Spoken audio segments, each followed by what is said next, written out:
From many studies on the subject of the forming of human destiny, or karma, you will have realized that human life is not viewed in its entirety if sleep is left out of consideration. When a man reflects about himself with the ordinary consciousness of today, he looks back only upon the days, because the nights are passed in unconsciousness. In the case of normal sleepers, therefore, as nowadays there are no 7 sleepers, a third of life is disregarded. But for experience of the supersensible and of man's participation in the spiritual world, it is this very third of life that is of essential importance. When a person has reached a definite age, he looks back over the days he remembers, as far back as his memory goes. The nights are between the days, but in his recollection the nights are left entirely out of consideration. A true retrospect is really not possible for a man of modern times, because his observation of life is far too superficial. But if he were capable of carrying out such a retrospect, then precisely through what he does not see in the ordinary way, he would have an indication of karma. Observation of the life of sleep gives significant hints of individual karma. Attention must above all be paid to the essential difference between the 2 moments of waking and going to sleep. Ordinary consciousness can feel this difference instinctively, but initiation science alone can throw light upon it. The difference between the moment of waking and the moment of going to sleep is particularly evident to people who are sick or ailing. They notice more readily than do those in good health that the moment of going to sleep is often accompanied by at least a slight feeling of pleasure. The moment of waking, on the other hand, has something slightly unpleasant about it. Waking is accompanied by happiness only if the attention of the person concerned is at once turned to the outer world,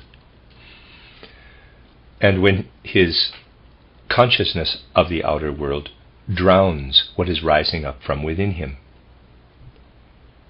For many people, the moments both of waking and of going to sleep are shrouded in a certain dimness. At the moment of going to sleep, a man has the feeling that he is somehow dragging the past day's experiences along with him, that these become more and more nebulous, and that he then abandons them. The moment of waking is accompanied by a slight feeling of oppression, a feeling of lifting oneself out of certain depths, bringing from them something that is carried over into the day and is got rid of only during the course of it. The result is that a certain feeling of unpleasantness may be associated with the experience of waking.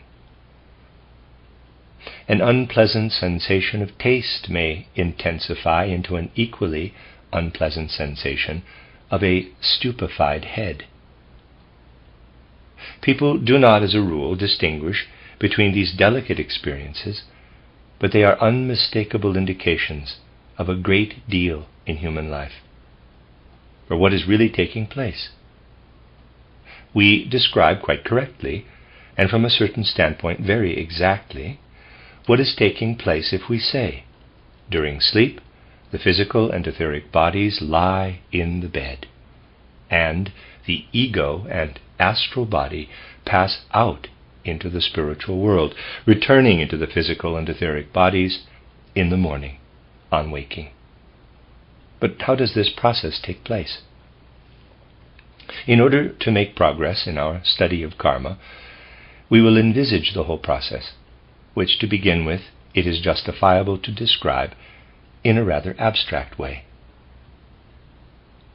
This emergence of the ego and astral body from the physical and etheric bodies can be sketched like this. Let us suppose this figure to be the human being, and here are the physical body and the etheric body.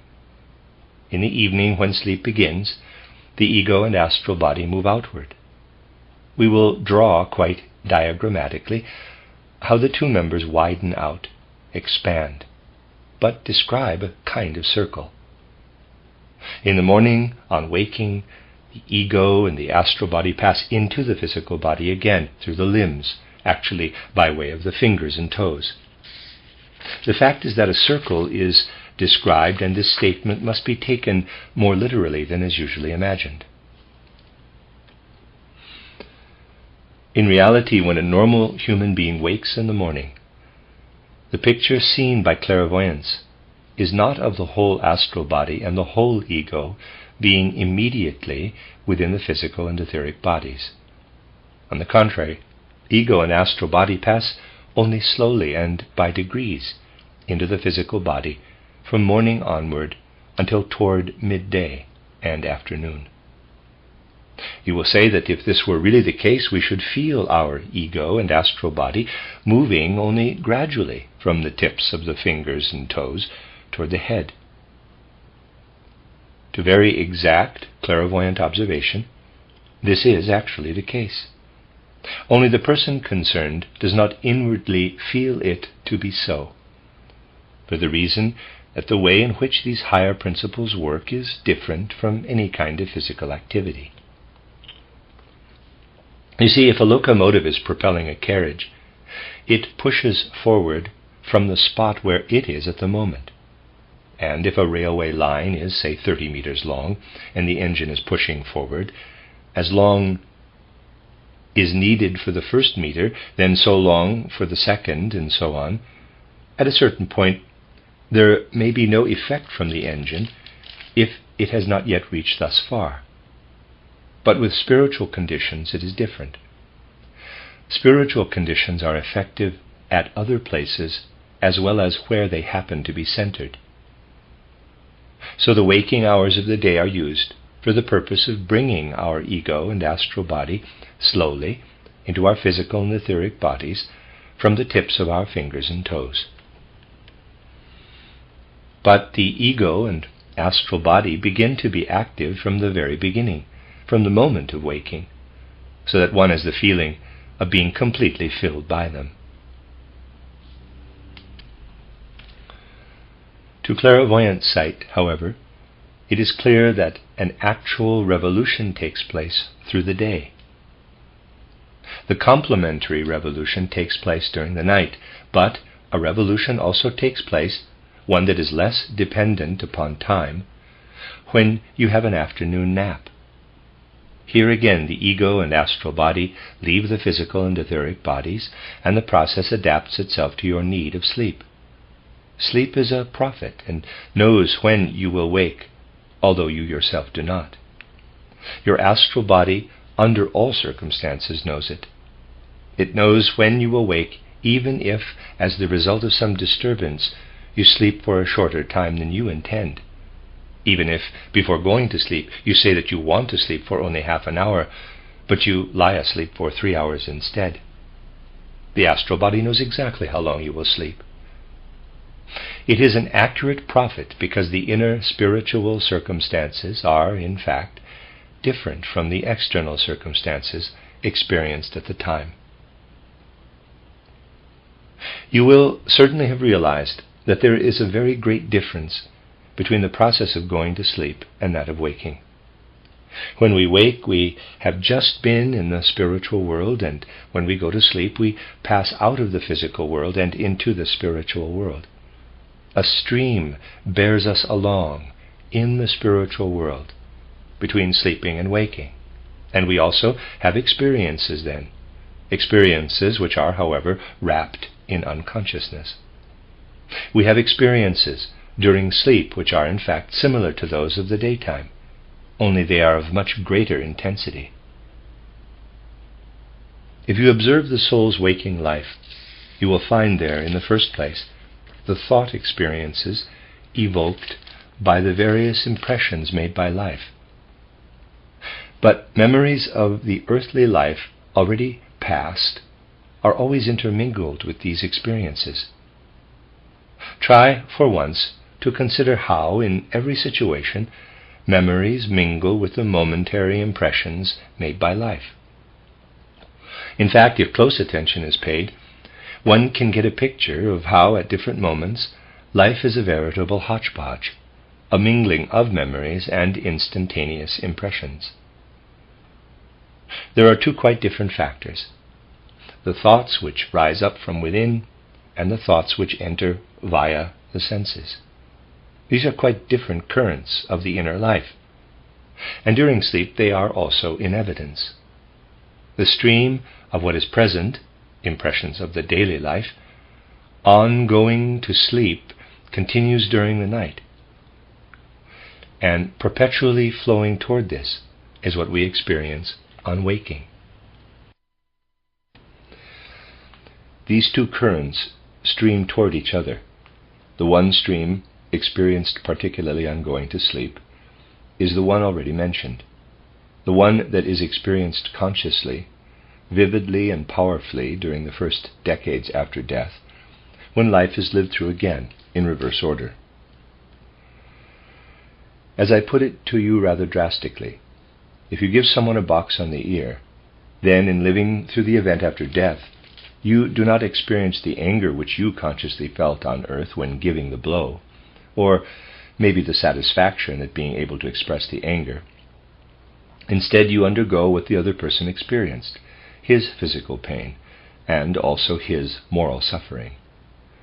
This is what you would experience, but in a picture, not yet in reality, if you could consciously continue your life when it is already becoming dim at the approach of sleep. If you were to pass into sleep with full, clear consciousness, you would live through the day's experiences in reverse, but in pictures, whereas during the first decades after death, it is all experienced as reality.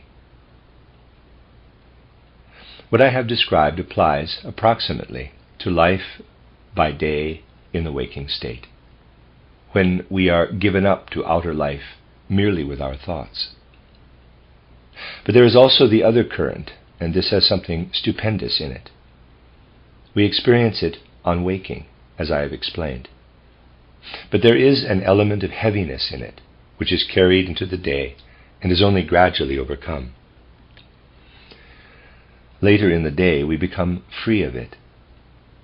When this second stream is fully perceptible to initiation vision, it is seen to be a repository of the whole karmic past, which passes before the human being every time he sleeps. Whereas a person can experience something of the karma that is taking shape for the future, when he wakes from sleep, he has, in the feeling I have described, a faint, admittedly a very faint, glimpse of his present karma. The moment of waking brings a faint indication of what an individual bears within him from his past earthly lives. This is, of course, taken into what the astral body and the ego radiate when, from the tips of the fingers and toes, they spread through the body. A very burdensome karma, a karma that is difficult to bear, radiates unhealthy material deposits into the head, whereas a good karma radiates health-bringing deposits. And it is here that the spiritual and the natural make contact. The good in a man's karma radiates the healthy states of the organism into the head in the morning and clarifies it. Healthy elements radiate upward from good karma. From bad karma, from the residue of whatever guilt has been incurred, unhealthy deposits in the human organism are reduced to a kind of vapor which rises up into the head. The head then feels dull and heavy. The weaving of karma right into the physical can be perceived from the condition prevailing on waking in the morning.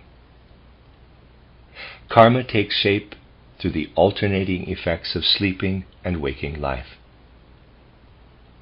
Now, just as the karma that takes shape from what we have done every day of our life until its end signifies in sleep during the night what the momentarily formed thoughts signify during the day, So does that mighty spectacle encountered when we have slept from evening to morning signify the cosmic memories of our past karma. Just as we have personal memories when we wake, from going to sleep until waking, we have our karmic memories, if our consciousness extends so far. Memories of the different lives through which we have passed on earth come to meet us. Soon after going to sleep, there can be revealed to one who is able to understand such experiences through initiation wisdom and initiation insight, the last earth life, the last earth life but one, and so on, right back to lives which become indefinite, because the individual himself was then still living in the universal all, with a dreamlike, plant-like consciousness. Thus, sleep is actually the window through which man looks at his karma. He becomes familiar with his karma and works at its further shaping during sleep through the deeds and thoughts which fill his waking life. This is the first weaving of karma. It takes place during sleep. We have already considered a second weaving that takes place during the first decades after death. We shall acquire a more serious conception of life when the significance of sleep has been grasped in this way. When we realize that we sink into sleep every night because it is then that we work at the formation of our karma, and because it is during sleep that our karma from previous earthly lives finds the way whereby it can play a part in our daily life. From the night, karma gradually enters into our daily life, and we bring something quite definite with us into the day.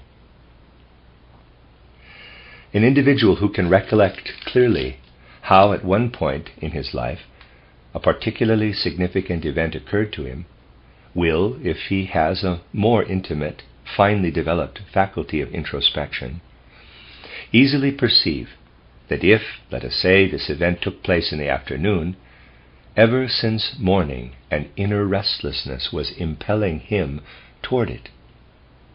Most people who can perceive something of the sort will have had the feeling that from the morning onward they had been moving toward an event that was to be significant in their life. Such an event, if it was a really fateful, although entirely unexpected event, affected all the preceding hours of the day.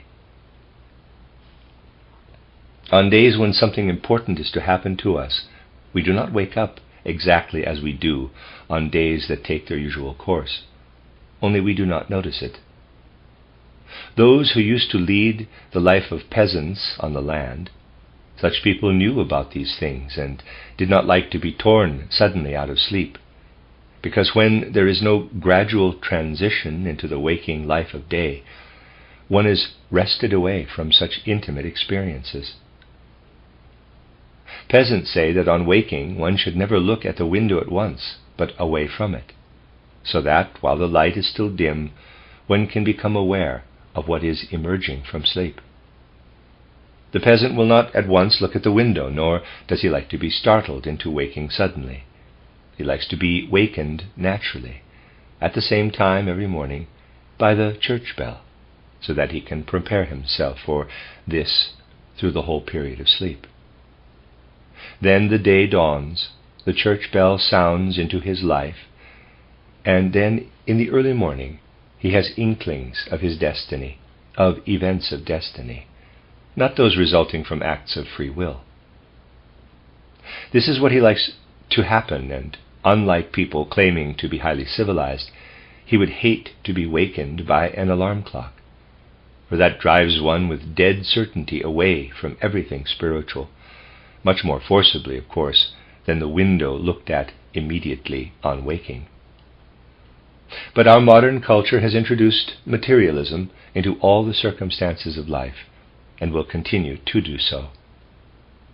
There is a great deal in modern life which makes it impossible for men to perceive the spirit living and weaving in the world.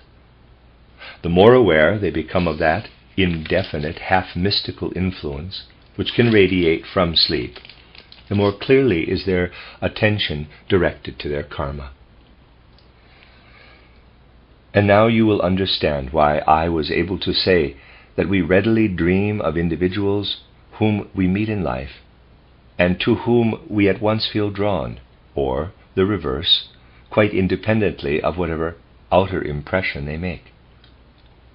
What is happening in such cases? These are individuals with whom we were together in earlier lives on earth. Let us say that in the afternoon of 14th June 1924, we have had the experience of meeting someone we perhaps dislike. We now carry into sleep the experience that gave rise to the feeling of dislike. But there in sleep the karma is revealed. This person stands before us as he was in the last earthly life, or in the last but one, and so on. We meet him as he was in his earlier life.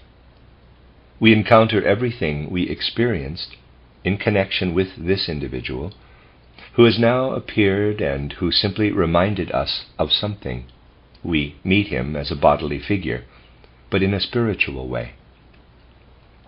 No wonder that we begin to dream of him. With ordinary consciousness, we cannot do otherwise.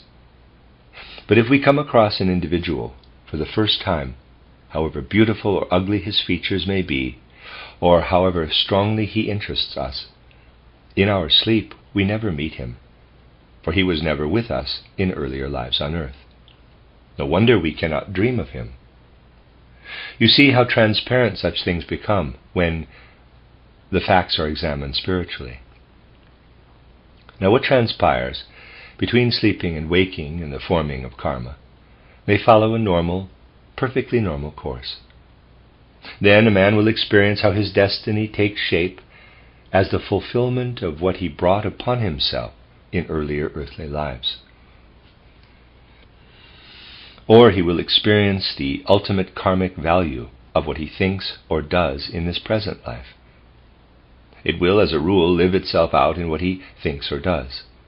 But something quite different may come about. Suppose a man who is living on the earth today achieved in deed or thought something of real importance in an earlier life. The karmic result of this does not lie in the physical body or in the etheric body, which are inherited from the parents, but it lies in the astral body and ego, the members which are outside the physical and etheric bodies during sleep at night. But suppose that this karmic load has such strength that it cannot wait until the age of life when the astral body may be weak, for in old age muscles and bones have already become brittle. Let us take 70 years, the patriarchal age, to be the normal length of a man's life on earth. In these 70 years, man's astral body and ego also undergo development. The astral body of a child can work strongly and forcefully upon the whole physical and etheric organism. It can hammer, as it were, upon muscles and bones. In old age, this is no longer possible, for the astral body then becomes relatively weak.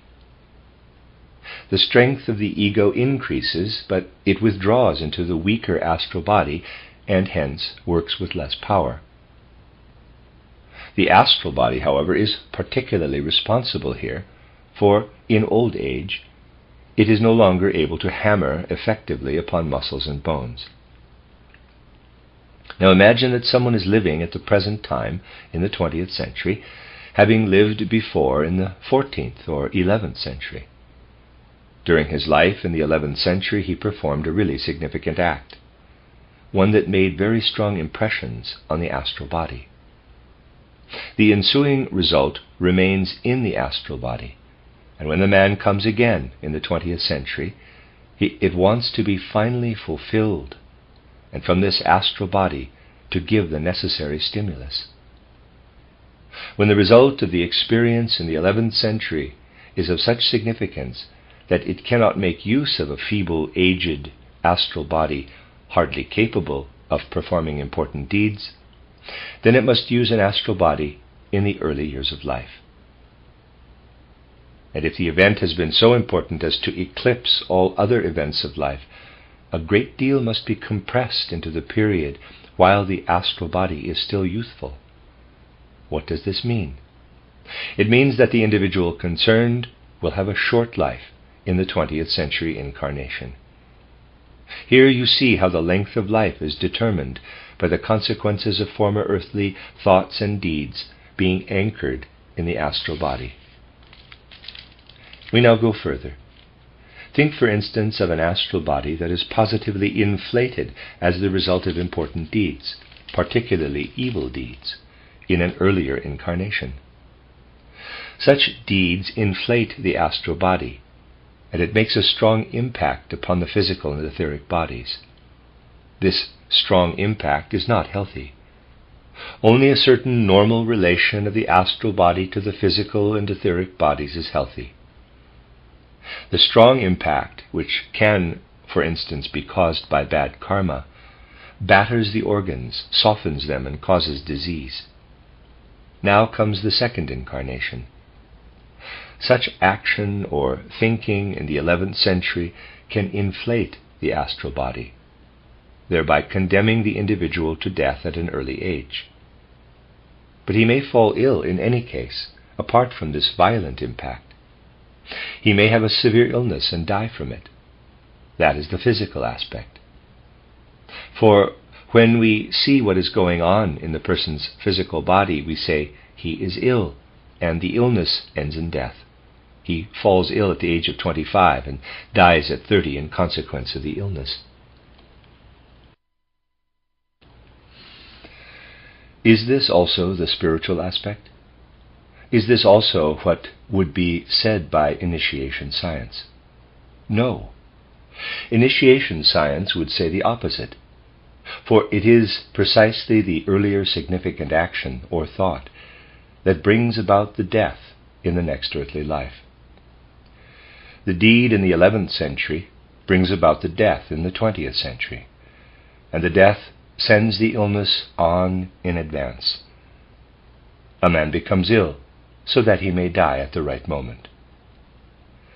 The consequence of the later death, which is a karmic necessity, is, as you now realize, the illness which is sent in advance. That is the spiritual aspect. When one rises from the physical world to the spiritual world, everything is in fact reversed. It takes the opposite course, and we see how the illness is karmically brought into man. That is the karmic aspect of illness. This karmic aspect of illness can be an extremely important factor for diagnosis. It need not immediately be discussed with the patient, but it may certainly be important. If you bear in mind that what is contained in karma has its own definite place, you will certainly discover it. Now, if the significant incident, action or thought affecting another human being, or some particular matter occurred in an immediately preceding incarnation, let us say in the 11th century, when we are asleep we encounter what took place in that century before anything dating from a still earlier incarnation, let us say in the 2nd century BC. Thus we gradually encounter what has happened to us in earlier earthly lives. But if one begins here, pointing to the sketch, then what is encountered first is what has made the way from here to here. The karma comes to meet us. But this means that what is above here has come from what is below, perhaps from the heart. Something that is low down in the organism and was affected in the previous incarnation comes, however, from the head. In the case of illness, therefore, when we see how far back the influential events lie, karma can indicate to us that an affection, let us say, of the legs, comes from incarnations in the relatively near past, whereas a symptom of illness in the head comes from incarnations in the relatively far distant past. Thus the transition from the spiritual into the physical can also be indicated by karma. What results from this is extremely important for therapy. For where must we seek the remedy for illness affecting the head and for illness affecting the legs? The remedy for illness affecting the head will be found in what existed far, far back in the evolutionary process of nature, in what is reminiscent of very early nature processes. For instance, mushrooms, which in their present imperfect form recapitulate an earlier plant formation, or in algae and lichens, or in the case of the fully developed plant, in the root, since that is the part that has remained at the earliest stage. Illness in the lower body and more toward its periphery will have to be healed with what appeared at a later stage in the evolution of nature, namely blossoms, flowering plants, or also with later formations in the mineral kingdom. Whatever is a late development in man must be healed with what is also a late development in nature. In the head, too, there are, of course, organs which are comparatively late formations. When the earth was still recapitulating the moon evolution and sun evolution, man existed without his present eyes, in general without sense organs, although the first rudiments of them were already present during the Saturn evolution. As they are today, mirroring the outer world inwardly, they are a relatively late product of evolution, appearing at the same time, for instance, as siliceous substance in its present form on the earth. Silica, as it is today, is a late product in the evolution of the world of nature, although its rudiments were laid in the far, far past. Hence, when silicic acid is correctly administered as a remedy, it acts upon everything belonging to the nerves and senses system, especially the senses, through the whole organism. In their present form, the senses developed in an age when rocks containing silica also appeared in their present form. In the first incarnation, which can still be called an incarnation, when, with our whole bodily makeup, we were a more integral part of nature, we lived simply in accordance with our karma, an existence shared with different forms of plant and animal life, the successors of which are here today.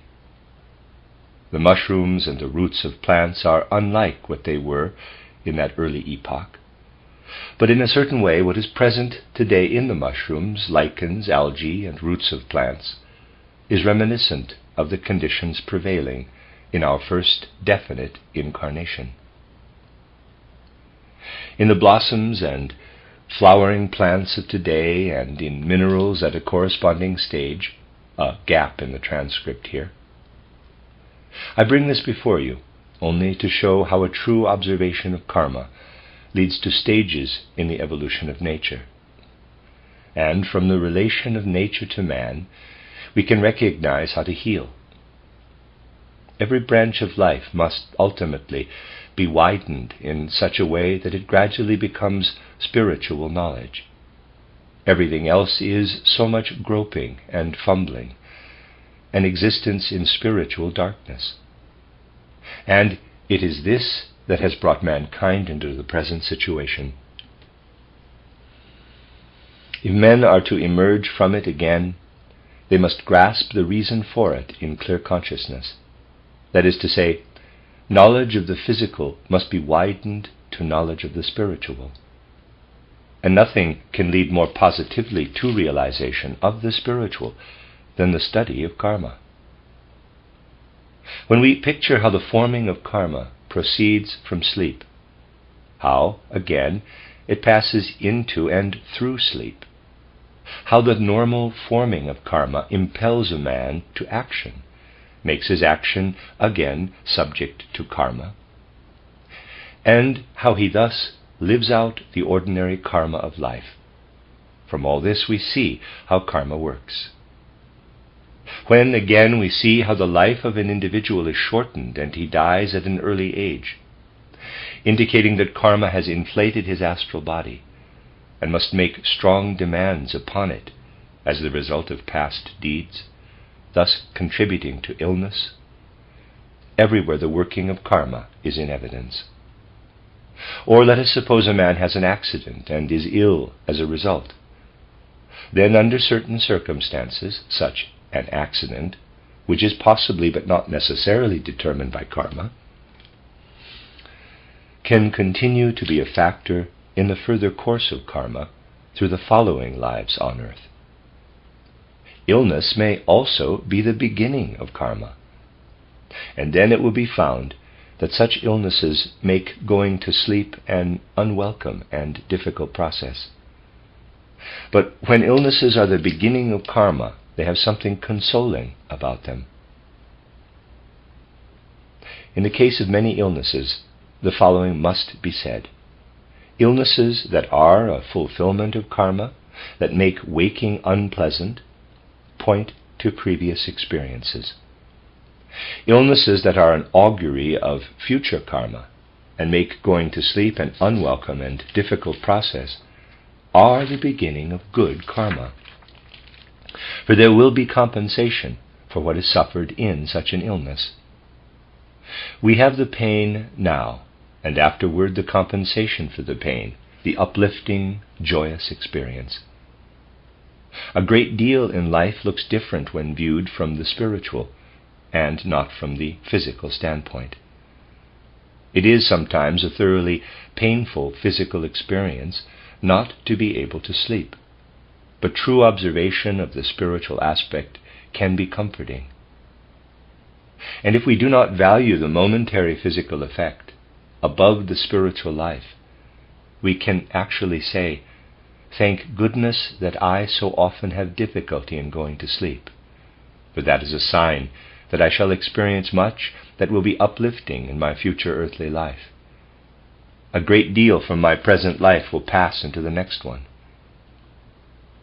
Sleeplessness can sometimes be a good comforter, and if it were not karmically beneficial in its spiritual aspect, it would be much more harmful than it actually is. Many people tell one such legends about their long bouts of sleeplessness, that from the medical point of view, one might well ask how comes it that they are still alive. Normal sleep is essential for normal life. People tell one for how long they have not slept. One can only wonder that they are still alive, for they really ought to be dead, and yet they are not.